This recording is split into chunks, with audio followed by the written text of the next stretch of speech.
Gotta believe it's harder to give up heroin. You know, I wouldn't call it an addiction. I gotta say here though, you know, you may miss your cheese, but that baby is gonna miss her mother more than you will ever miss your cheese. Exactly, that's exactly right. I mean, it's like, and I got, you know, I've been on dairy farms, and I've been asked by people, "Don't you miss cheese?" And I always say, actually, the thought of eating cheese is disgusting to me now. Yes. But having been on a dairy farm, there is nothing that I want to eat that badly that I would, you know, I would participate in that nonsense. I mean, it's horrible. Actually, dairy farm. Some years ago, I was invited to an organic dairy farm in New England.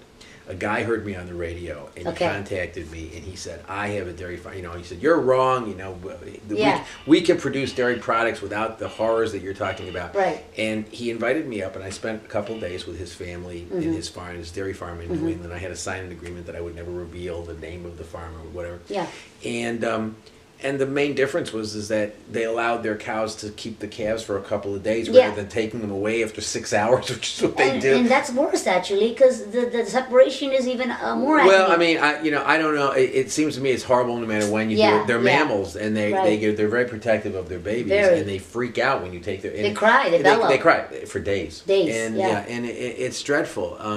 And I always say to my friends. You know, in the Jain community, because I'm very close to the Jains, that, you know, you don't eat meat for reasons of nonviolence, but you know, you can't, you know, you're addicted to your milk and your cheese, your ghee, and exactly. And I said, first of all, there are all sorts of things. If you feel you need to eat something that tastes like that, you can get pretty paneerish tasting tofu. And you know, the nut milks, the plant milks are wonderful. And who needs ghee? You can use, you know, you want to use plant-based butter. You can use plant-based butters or whatever you want to call them. And, I mean, in today's time, it's so easy. Exactly.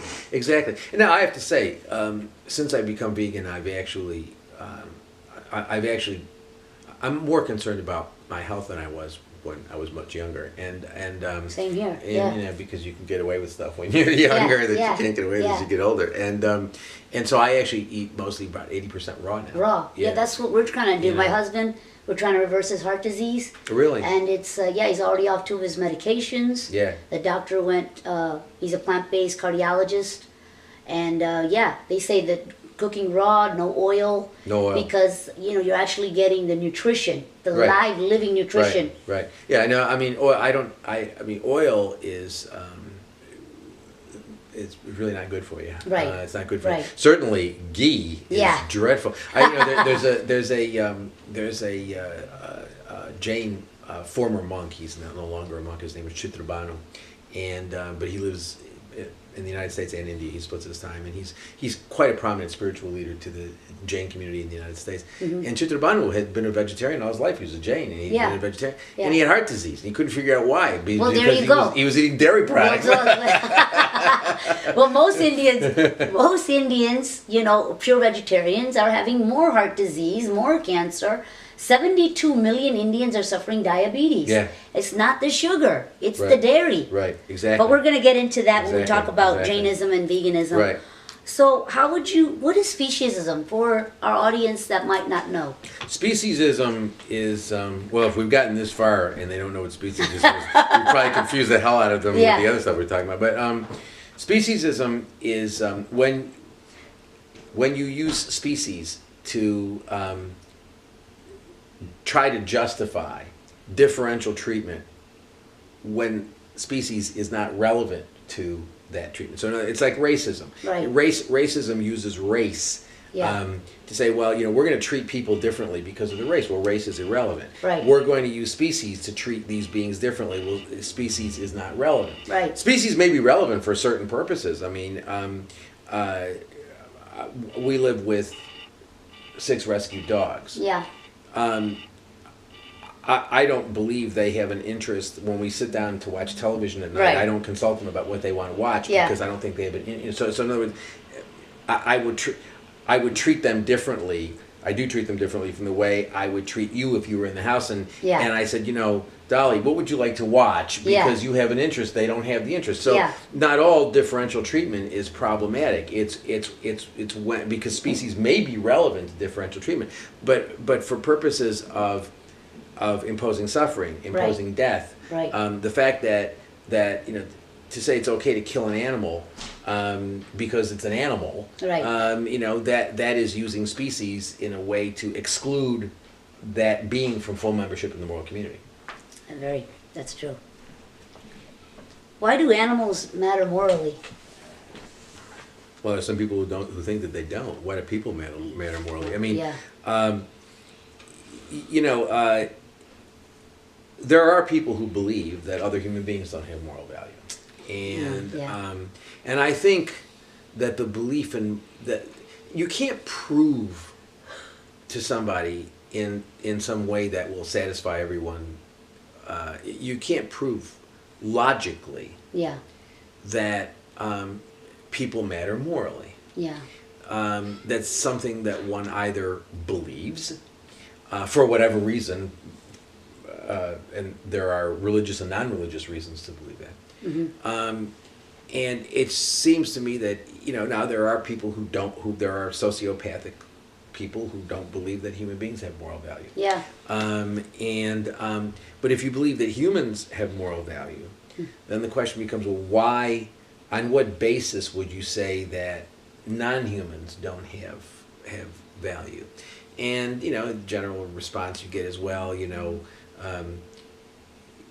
humans have certain attributes or characteristics that give them moral value. Well, but that's sort of, there are going to be some humans that don't have those attributes or characteristics. Well, they say we're the intelligent species, things like that. Well, yes, I know. I mean, look at our behavior. Exactly. We're killing the planet. Well, exactly. I mean that's the problem, right? I mean, people always say to me, "Do you think we're going to have a vegan world?" And I say, "I know we're going to have a vegan world. We are. Yeah, we are going to have a vegan world if we don't all get wiped out by anthropogenic climate problems. That's right. That's the problem. I mean, that's the difficulty. We see this happening all over. It's and what troubles me is this idea that this is like something that's going to come in the future. And the answer is it's here right now. Take a look at what's happening in California. Look at what's happening in Texas. Yeah. Look what's I mean, it's the forest fires, it's going on all over here. Right. Anthropogenic climate change is a serious problem. Yes. And it's going to be a very, very serious problem. It's a serious problem now. It's only going to get worse. Right. So I think people should think twice before they have children. Oh, I know. I don't understand that, actually. I mean, when I spoke in California, I was letting them know that some of the biggest dairy industries are in the United States. In California. Yeah. Now they're getting water from their aquifers. Yeah. That took years to build. Because we're giving all this water to our dairy cows and our cattle. Right. And then it takes a tremendous amount of water to grow the crops, to feed it to them.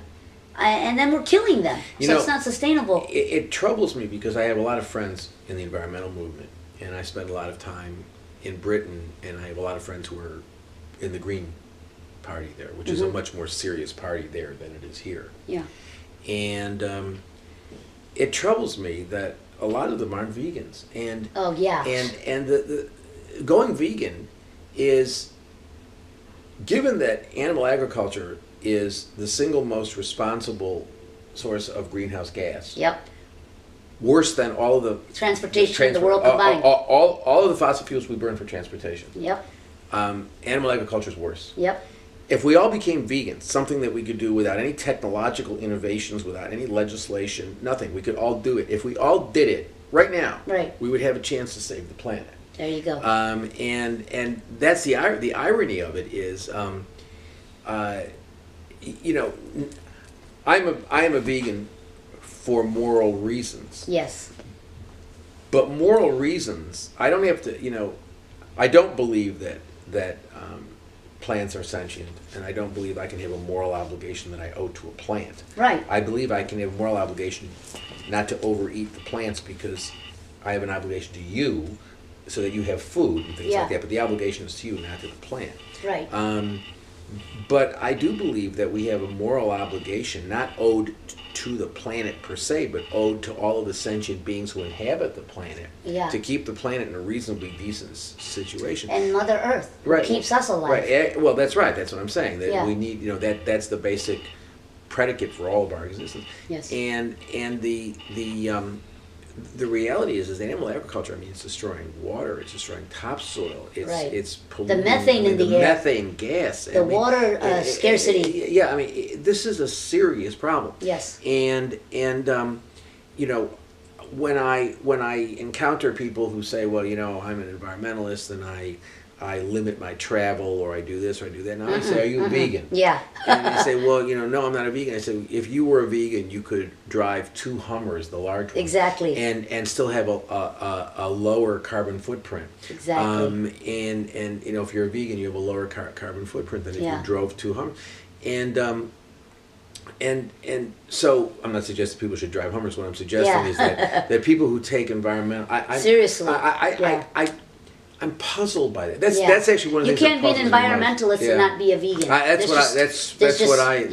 You know, I mean, you can't be a serious environmentalist. Right. You can be a non-serious, silly environmentalist. But. Dr. Francione, I love when you say veganism is the moral imperative. You say there's veganism and there's animal exploitation.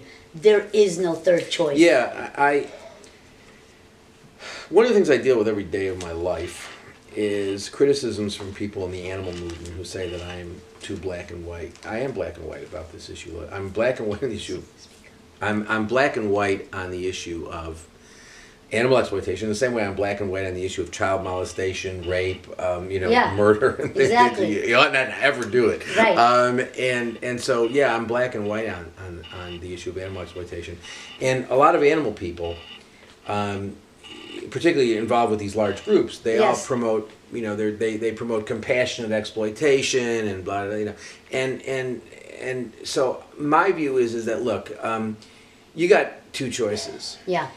You're either a vegan or you're participating directly in animal exploitation. That's it. That's it. That's it. It's like a multiple.